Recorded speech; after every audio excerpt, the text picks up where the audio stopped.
سب سے مقبول ترین لیڈر، پاکستان کے ایک عظیم لیڈر عمران خان صاحب کے ساتھ ظلم ناانصافی ہو رہی ہے تو عام شہری کی کیا حیثیت رہ جاتی ہے؟ ہر پاکستانی یہ سوچ رہا ہے۔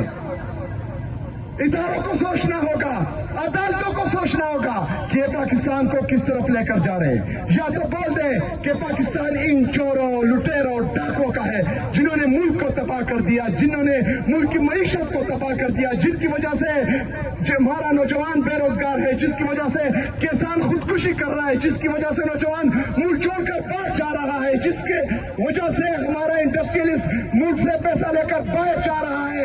آپ نے ان کو بچانا ہے یا پاکستان اور پاکستانی عوام کو بچانا ہے؟ اگر آپ کا فیصلہ ہے کہ آپ نے ان کو بچانا ہے تو ہم ہر اس فیصلے سے باغی ہیں، باغی ہیں، باغی ہیں۔